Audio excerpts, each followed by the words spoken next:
Welcome to episode 8 of the Sports Geek podcast. On today's episode, we'll talk to Melbourne Storm's Daniel Pinney on Twitter ads, Origin, and the relationship between sports and YouTube. And we take a look at the NBA draft with Ed White on ABC Grandstand. Welcome to the Sports Geek podcast, the podcast built for the sports digital marketer. And now, here's your host, who is now wearing only one custom Sports Geek Adidas, Sean Callanan.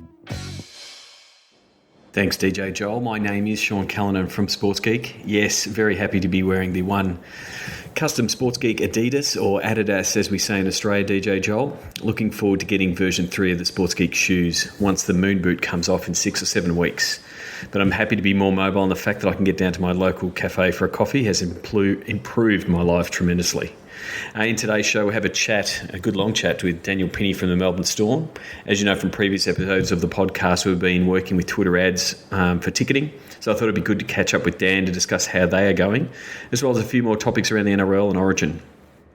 And later in the show, I catch up with Ed White from ABC Grandstand, filling in for Francis this week, to discuss the NBA draft from a TV and digital coverage point of view. But first, here's Daniel Pinney from the Melbourne Storm.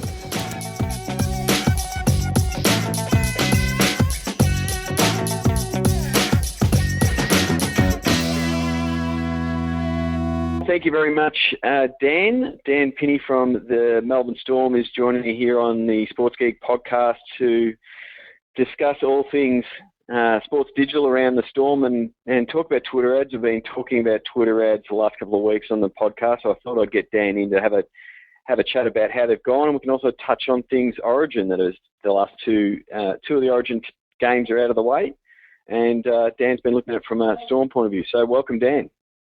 Thanks, Sean. Thanks for having me. No worries. So first of all, like the people who have been listening to the podcast have been listening, I should say, about some of the stuff that we've been doing with Twitter ads and in testing them out and seeing what they can offer from selling tickets for the Storm.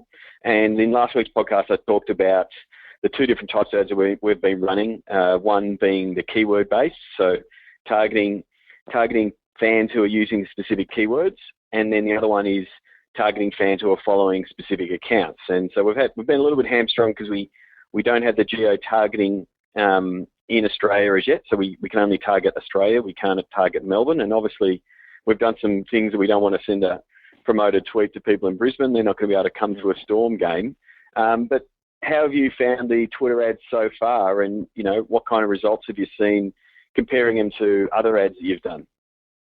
Yeah, it's definitely been a really big learning experience, Sean. It's obviously new for a lot of different brands out there, and we've tried a number of different things around some games in the past and some games coming up. And as you spoke about with the keyword targeting and the accounts targeting, I guess like you said, one of the drawbacks is trying to find the balance of targeting people in Melbourne, because we're pushing tickets and to push coming along to a game.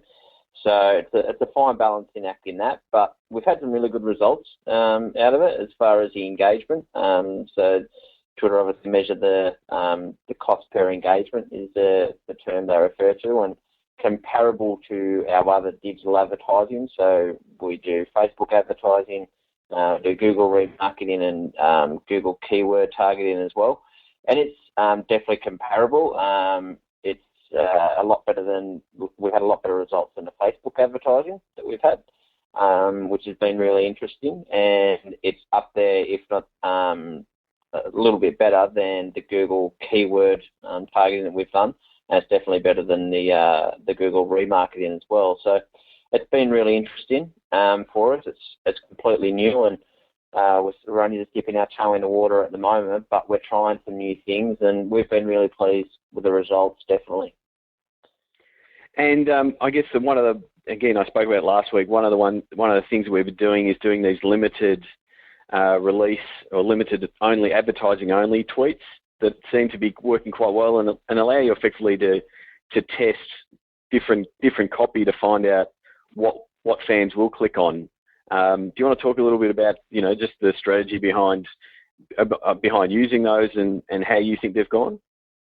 Yeah, we've done it. We actually just tried it the other night with State of Origin 2. We ran some campaigns while the game was on, and we just use those hidden posts, trying to find out what people are engaged by. We tried a couple of different tweets around the game when obviously we've got some Storm players that were partaking in the game, so talking about their performance and being the immediate impact of Twitter, advertising worked really well. So because it's all live and it's all as you go, you can actually be there in the back end of the Twitter advertising console and add a new tweet, remove some other tweets, and it's all immediate and it's all real time. So if you see something breaking, and we'll try that with any stories more Melbourne based, and we can actually target those posts. And people, I guess the best thing with the keyword targeting is that people don't know that we're actually targeting various keywords around different stories. So it doesn't actually show the user exactly that we're targeting those things.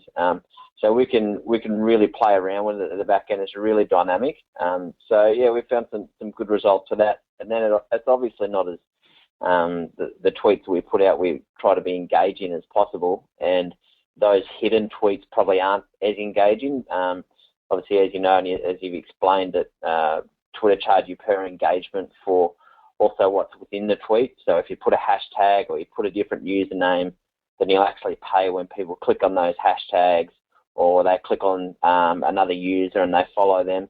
So we're paying for those engagements. So they're really basic tweets, just explaining obviously the game, and then just with a simple link there, and pretty much providing the only option for those people just to click on the link.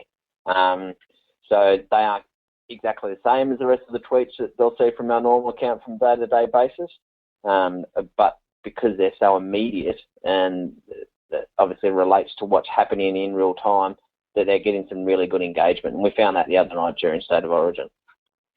Yeah, and I think the thing, and we'll probably move on to Origin, but the thing with the little Origin campaign that we did, which was effectively one day, it does really show, one, how easy it is to burn through the cash from a Twitter budget point of view. I mean, it's great. You're getting the people clicking through to your ticketing site, and you've obviously got to track the actual ticketing sales on the other side of it, but it is very easy and very quick for people to be clicking on those ads and coming through. So I don't know if that's just related to the Storm, because we haven't got other things to compare it to, but we definitely can see that if you want to do a quick one-day campaign, it actually works a little bit better than trying to spread it over.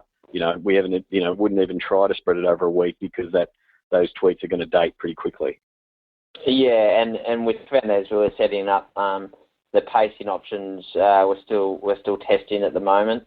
I'm not sure whether it might be actually affected by when you launch an actual campaign as well. So we've generally launched when we set up campaigns towards the end of the afternoon, and if we set a daily budget, Twitter actually grabs that budget and then tries to burn it up until midnight that night. So it resets at midnight every night, Australian time. So if you set that daily budget, then it can quickly burn through that cash in the first few hours. But in saying that, it is effective for a short-term campaign, such as the couple of hours around the Origin game that we ran the other night. So it worked really well. Yep. So moving on to Origin, we had you on the podcast on halftime talking about Origin around Cam Smith's milestone game and the Man of Steel jersey. We've now had 2 Origin games. Just from a social point of view, and watching it from the Melbourne Storm account, how do you think the NRL have gone, activating Origin from a social perspective? Yeah, look, it's been obviously a huge improvement for the NRL, which credit to them. They've put in a lot of work to improve their digital presence, and as you would have seen from their account, they have their mission control of the last 2 Origin, and Origin being as big as product it is now. They've had some really good results from it. I know the guys up there have been doing a really good job. So it's been interesting from their point of view as far as what content they're pushing out. But as I'm sure we're also relating back to that Twitter ad point of view, I'm sure you're going to talk about is the Origin hashtag. As we noticed the other night with the Twitter ads that Sportsbet managed to put some money behind it. So it's interesting seeing the different brands compete during a really peak time for Twitter while Origin is on. Well, yeah, that's what was a bit of a concern for me. I actually thought that either the NRL had promoted Origin. I thought it was a great idea. Actually, did suggest to the guys at Twitter to if they really want to solidify the Australian market to put some Twitter dollars and some ad dollars behind some key hashtags like Go Socceroos when the Socceroos were playing, or the Wallabies when they were playing, to stop that confusion and really get everyone to rally behind it. But it's pretty obvious that sponsors are going to get on board and effectively hijack those type of hashtags. We saw that Sportsbet guys do a really good job, and I'll put a link in the show notes with their big ad underneath the flight path between Melbourne and Sydney with the hashtag rooting for Oz. Very much Australian humour, but they've got a lot of press for it. They've got a lot of outrage and a lot of news reports. But yeah, they went and bought the promoted trend for the day, and if you clicked on the Origin, it would have sent you to Sportsbet. So it's one of the dangers, I guess, sports teams are going to have if they don't keep control of their own hashtags, and if they don't, get their sponsors on board to promote, their hashtags, because, it may be a case that, many more sponsors will now just go and steal your hashtag effectively by using advertising. And that was a concern early on with Facebook ads, where people could just say, I want to target Melbourne Storm fans or Origin fans, and I won't bother becoming a sponsor because I can target them via Facebook ads. So that's a real concern. It makes the sports marketer's job all that much harder. So, we had the case of Sportsbet, and in the sense, they actually did a good job in that they were at least promoting the hashtag that the league was going to do. I mean, and if you're going to do a promotion, it makes sense to be sort of leveraging off that hashtag. One of the ones we did see was actually with an NRL partner. Was quite strange to see, and I did send out a tweet. Telstra News, or at Telstra News, was the Twitter account, which is one of Telstra's sub Twitter accounts, was actually promoting a Twitter battle, which again would be great, except they were running with a different hashtag for Queenslander. And the NRL was pretty clear in sending out here's the hashtags, guys. Origin is the hashtag, Up the Blues is the hashtag, and Queenslander in its shortened form was the hashtag. And there was a little bit of Telstra News promoting the different hashtag, which it just splinters the sports fans who are online and just makes more confusion around the hashtag. So I thought that was a bit of a silly move by Telstra, especially being a partner of the NRL. Now, they're still trying to develop their fan base, because really it was a Telstra News account where you're meant to get product updates. So it's not really somewhere where you would expect to be getting Origin news. So it was a bit of a strange play on that sense. What are your feeling? You've seen potentially ambush marketing from a Twitter point of view sometimes with the Storm. You might have brands going and writing on your Facebook page, or people jumping on tweets. How do you sort of look at that as a guy, running the digital at the Storm? Yeah, I noticed that on Wednesday as well, that the Telstra News promoted tweet was there, and we actually noticed it during the day when we sent out a tweet using Pop Tip just to see what the fans were voting on between New South Wales and Queensland.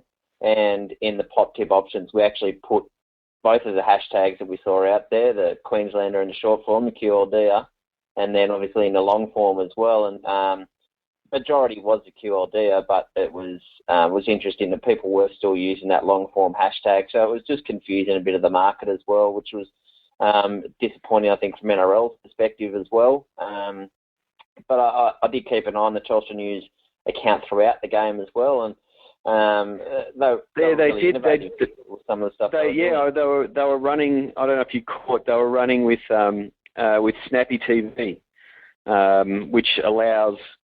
I don't know if you've seen it, and you probably did catch it during the night. But they were effectively showing live clips. I mean, as their right, as a rights holder, digital rights holder for the NRL, and they hold similar rights with the AFL. So it'd be interesting to see if they continue that in the AFL space. But Snappy TV is something that the NBA has used with some of its partners. It allows vision and replays quite quickly to be put up in a social sense. It's using Twitter cards. So if you click on the link, boom, you can see, there's Origin, the first Origin try, that kind of thing. It makes for very compelling social content. But yeah, it was a little bit strange to see that coming off, what I would see as a sub or a, secondary account for Telstra, when it would have been maybe better to run that kind of campaign, especially when you've got a social media command center, which I thought was a great setup. And I thought there was they did take a few pot shots on Twitter saying it was a bit of overkill, but I'm sure a lot of leagues would love to have that kind of setup around their major events and finals.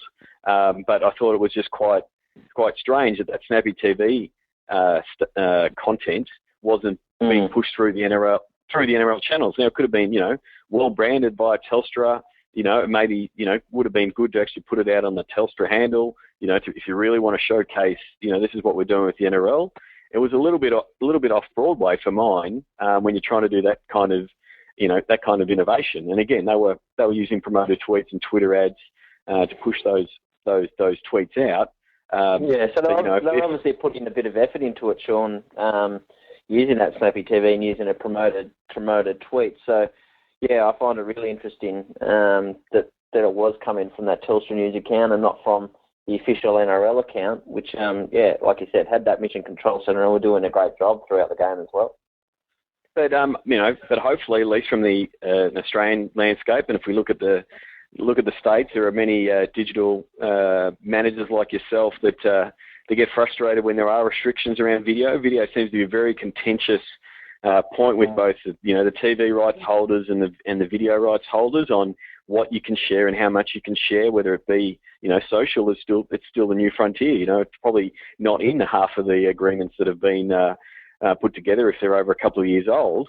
But the big one in the landscape is YouTube, and that's the one that's constantly a battle. I know it's been a battle in the AFL and in the NRL of how much match footage can be put on YouTube. And for mine, I like that. There is similar restrictions in the NBA, in the NFL. It's very restricted because they've done that really big deal. They've taken the cash rather than they've taken the cash from Verizon, I think it is, rather than being able to free up their video. But for mine, the more video content that you can put on a channel like YouTube, which still remains to be the number one video platform in the world. We're not all jumping to watch 6-second videos and 15-second videos on Vine and Instagram. If you want to watch video, you'll go to YouTube. What's your feeling of how you would like, as if I was your digital wishmaster from a video point of view, what would you like to see options for yourself with the Storm and access to online video and how your fans would like to consume it? Oh, well, I'd love to start using that Snappy TV for a starter, Sean. That'd be fantastic throughout the games. I thought that was really engaging. But, look, it's a huge issue for clubs at the moment and for the league as well in balancing what's on the club website as opposed to what's on YouTube, where we are restricted across the league as far as what we put on YouTube at the moment. And it's getting to the point now where we've got to stand up and really take notice of YouTube at the moment. I saw recently the MLB, they've been staunch against YouTube for many years, and just recently they finally bit the bullet and started putting highlights on YouTube and really delved into it. So that was really interesting from that aspect. We've seen some really good results from our YouTube channel. It is hard for us on YouTube because we can't use match footage on YouTube at all. And we're limited as to how much we can actually use on our own website as well. So we can only use a certain amount per video clip, but we can't use any on YouTube. But we've seen some really good results from YouTube, such as early this year when we were over at the World Club Challenge in the UK, and Billy Slater and Cam Smith were on the sideline just mucking around at the end of training one day, and having to get the video camera out, and Billy Slater slotted this amazing goal from the sideline, and I knew straight away it was going to be a really impressive video. People love Billy; they love to watch what he's doing. He's one of the most searched athletes in Australia, and on Google, and also on YouTube as well. So we took the approach, I sort of had to think about how we were going to push this video out to maximise its impact. And on I think it was February 17, we pushed it out onto our website. We're going to push it out there first and give it first right to make sure people are coming through to our website.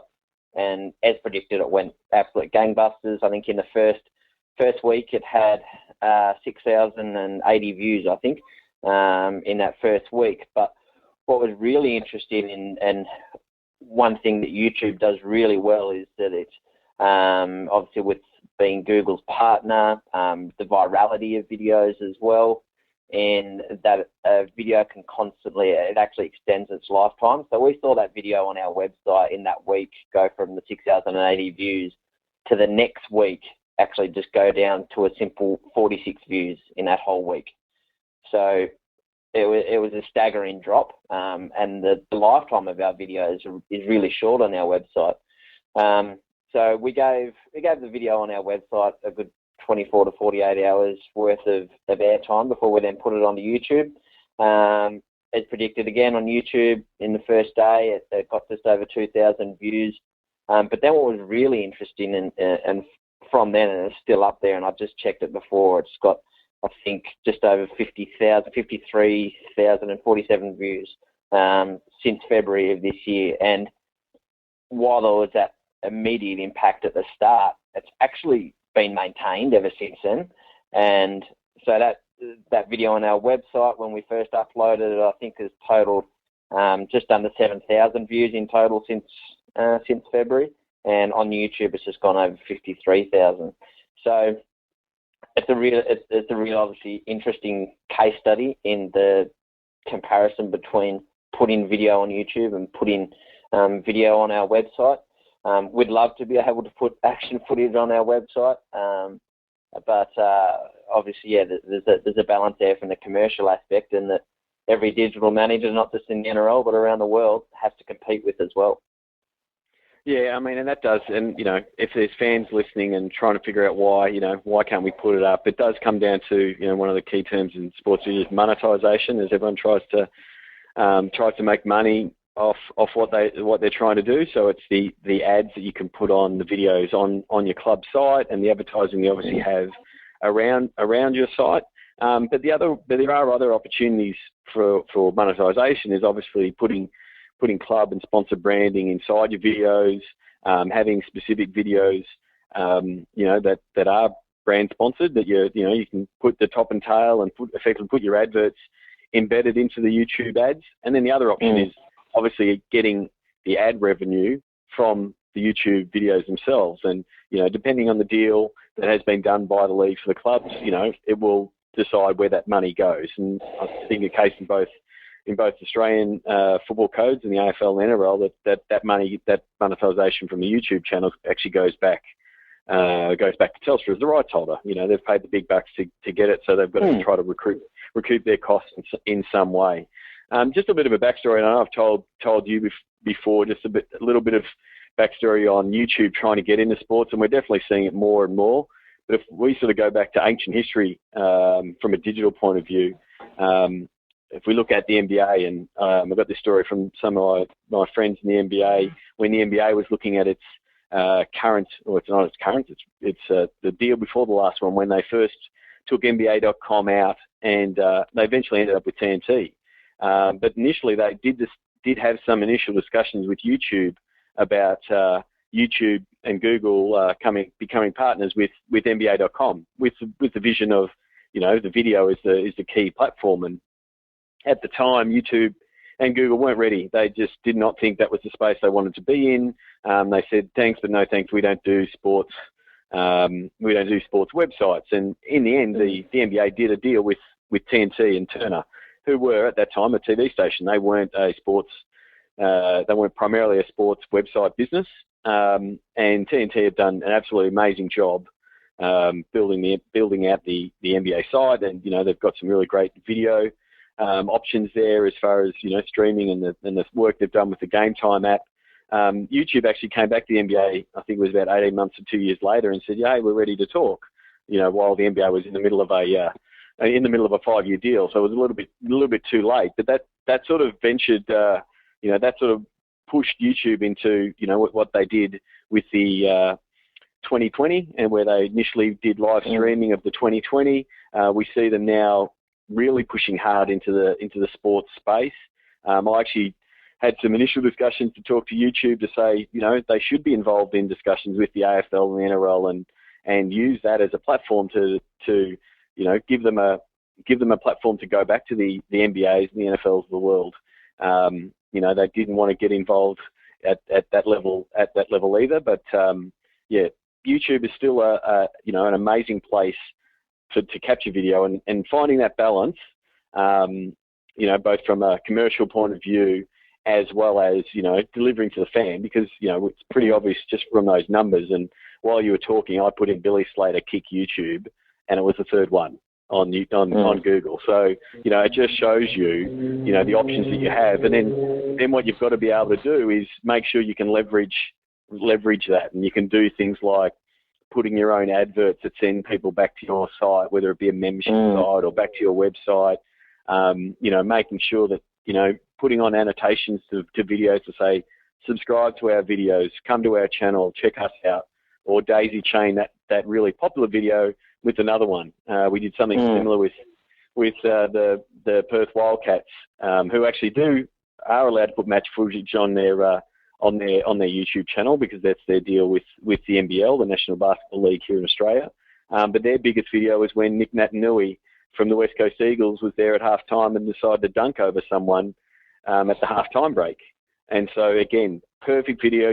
Not often a video is going to go viral, but occasionally you can pick it with a freakish goal by Billy Slater, or Nick Natanui dunking over a water boy at a basketball game. Putting it up on YouTube and activating it as best as you can really make sure YouTube's a really great channel.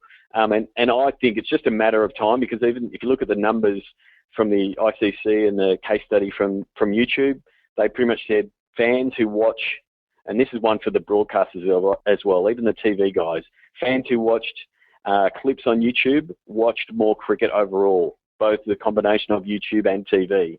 So, the myth, and I completely believe that it's a myth of, if we put our vision up on YouTube, they won't come to our site and they won't watch our games, and they won't buy our products, or, they won't buy our Game Pass because they can watch clips.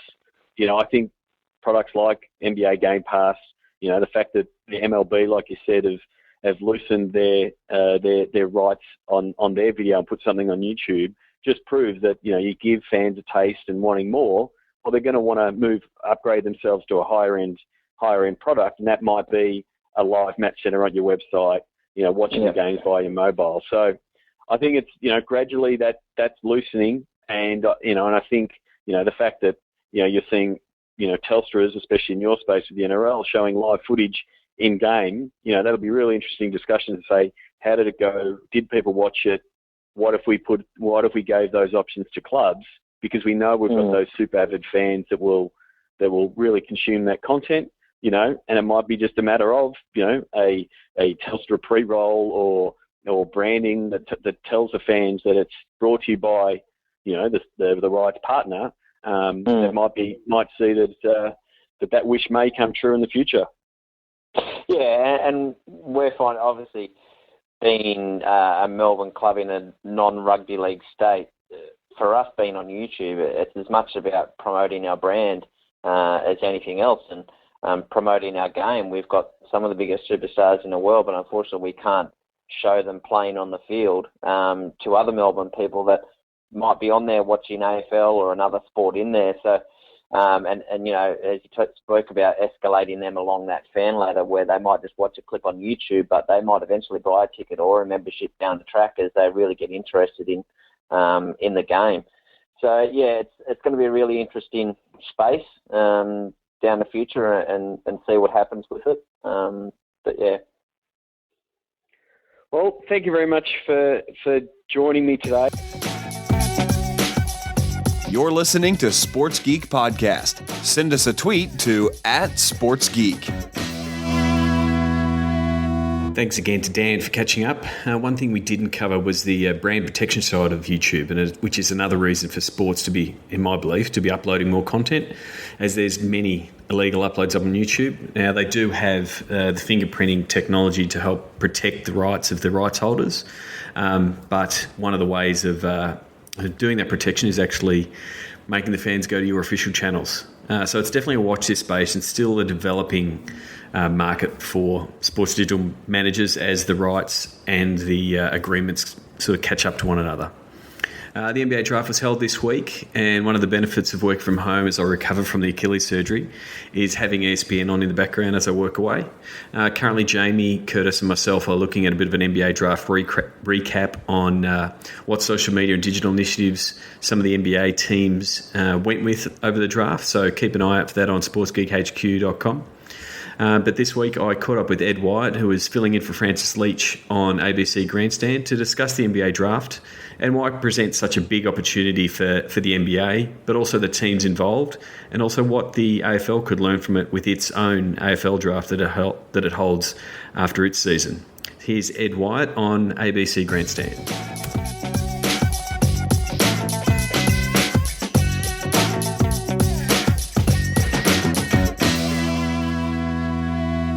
But now it's time to do a little looking into the future, I guess the present, but also the future, and talk to our old friend Sean Callanan, the sports geek. How are you, Sean? I'm good, thanks, Ed. Other than your leg, your the Achilles. The Achilles is coming on well. I'm glad to be back in the studio. The crutches have served me well, so I'm a little bit more mobile, so starting to get back to normal. It's funny. I always, when I say sports geek, I always have to force myself to say it because it's had this kind of negative stereotype, and everything you're doing is far from negative. It's incredibly positive. Well, actually, there was an article on the internet where I apply my trade that someone actually compared geeks and nerds and actually called sports geek an oxymoron. For a second there, I was offended. I said, "What do you call me?" But they're sort of two diametrically opposed things. The jock and the geek. But from a sports digital point of view, it's sort of, it's the right fit for me and what I do and what people are doing now. It's very catchy, I must say, and I agree. There is that bit of an oxymoron thing that actually works really well.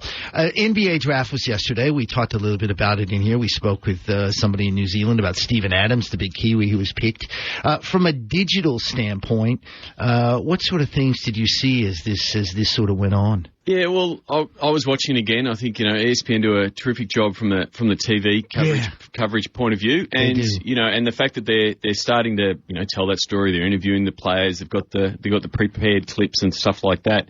From an individual team point of view, especially the lottery teams, the guys that have had a couple of months off, we've just gone through amazing playoffs. The NBA draft's a little bit strange compared to other leagues. There's no break. There's no we're craving for information. They've pretty much come straight off a massive finals and then straight into the draft. But we've got all these lottery teams that have been planning activations and promotions and really building buzz around these new players coming in. So the TV coverage provides a really good launching point where people are, following along. There's lots of trades, which makes the night more exciting.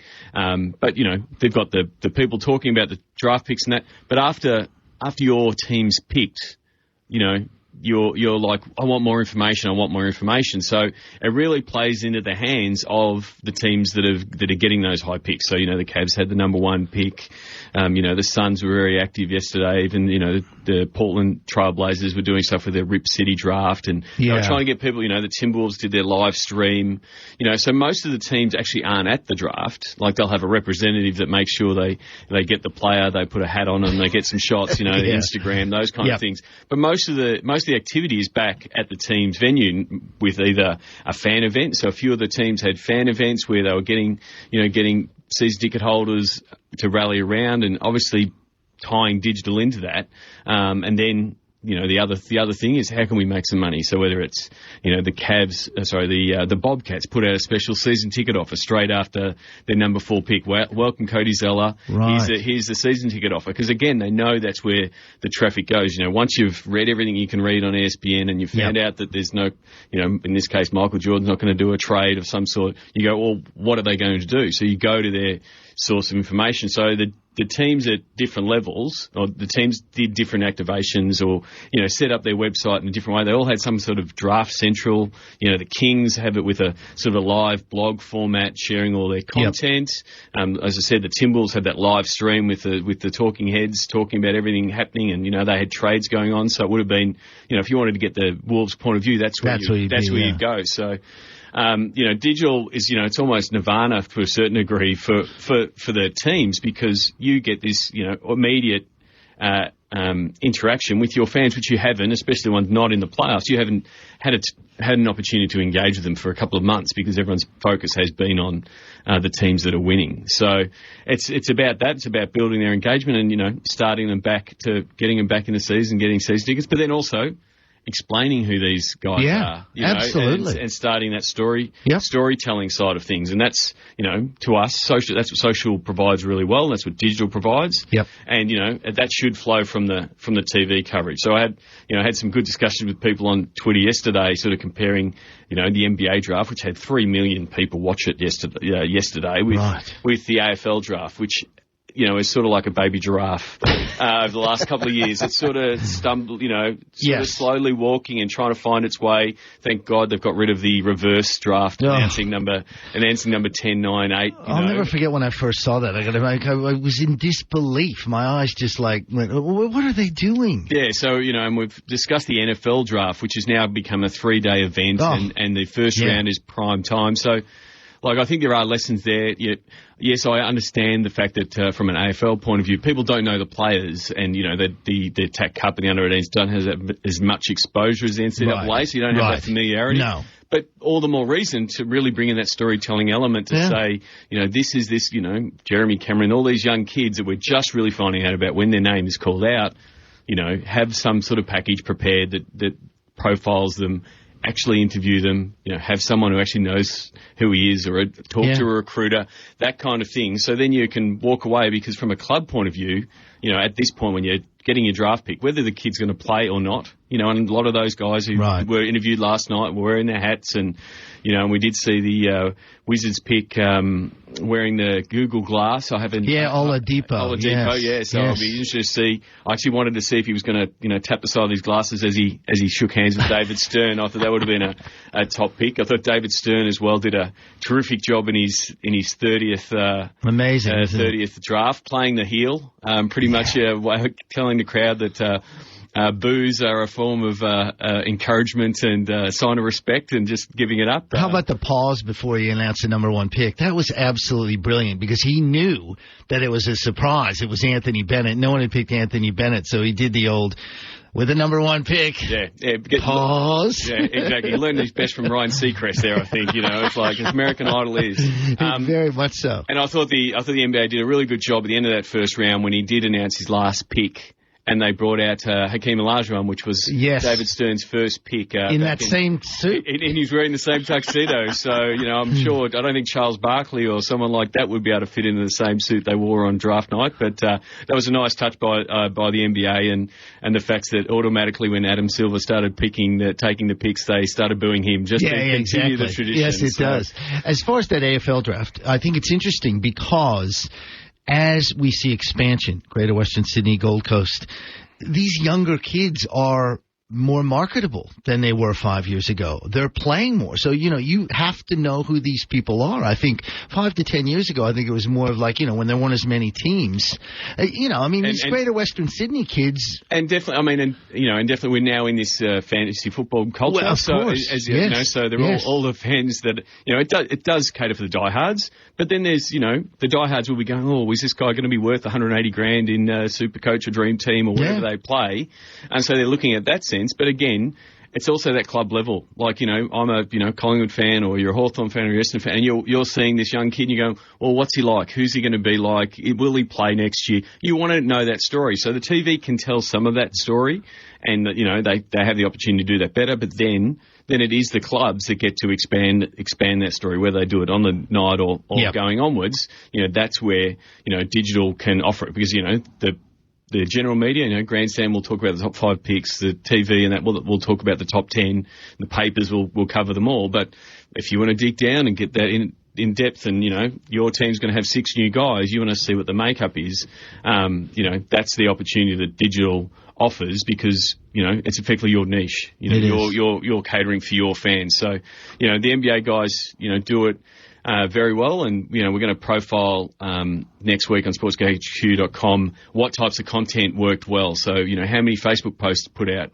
the whole, did they use Instagram video, did they use Vine video, which one of those were they going with, which one was with the fans, because social is great to get the buzz around, but then again you want to drive people back to your website. You want to pull them back in to say, hey, sign up for this competition or become a season ticket or sign up for our e-news, that kind of things, because then when November comes around, hopefully they start becoming a customer and not just someone that's, double tapping a photo on Instagram and, exactly. and not attending a game. Speaking with Sean Callanan, Sports Geek, talking about the NBA draft in a way. A couple things I noticed, how quickly highlights and things were up. As soon as the team picked somebody on Twitter, bang, there was a link from an SB Nation or somewhere like that already with a YouTube highlight or something. And one thing the Blazers did, and they picked C.J. McCollum, and before they even had any articles about him, there were like 15 pictures of him in action. I mean, I think that was the Oregon Live site, actually. It wasn't the Blazers site, but it was the local newspaper, which is fantastic. I mean, in the past, all right, let's wait 5 minutes while we tap out a story on C.J. McCollum. Bang, here's 10 photos of him playing. And that's the pressure of, social media and breaking the news. So the teams want to be in front of that as much as they can. So, they would have all done, profiles of all the guys that would have been given some sort of list, and that, we're talking about a list of 15 guys, especially when, a guy like Anthony Bennett goes 1 and everyone's mock drafts just go out the window, and there's guys falling and guys rising up in the draft. So, that's just the everything is now. So they've got to get something up. So that's where social does help. It's like, hey, click, there's a photo, we've prepped it, it's going out. Oh, stay tuned, we're going to be up next. Then he's going to be on the,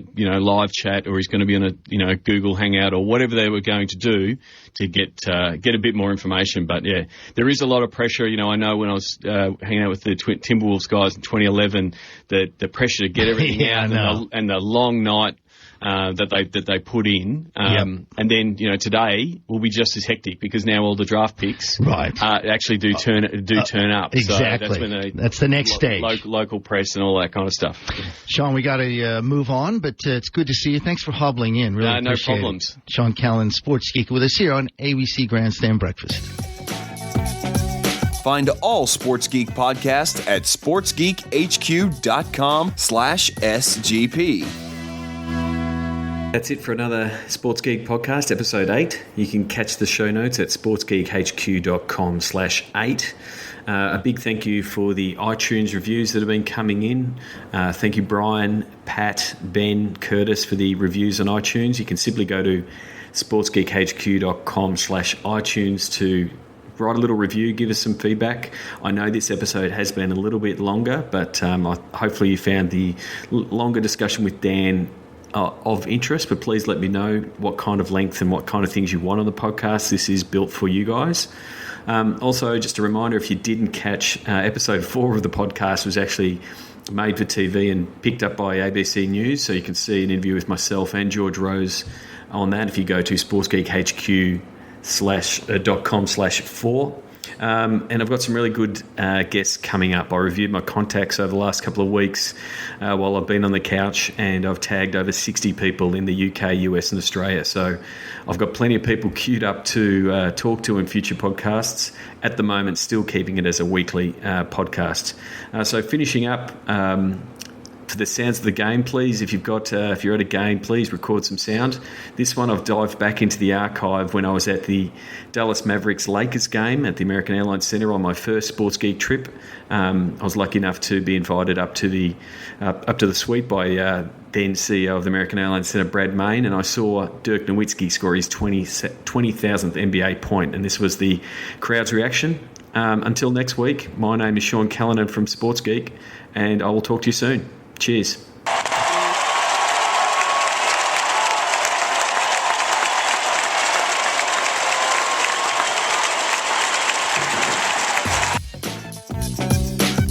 Please leave a review on iTunes. Go to sportsgeekhq.com/iTunes.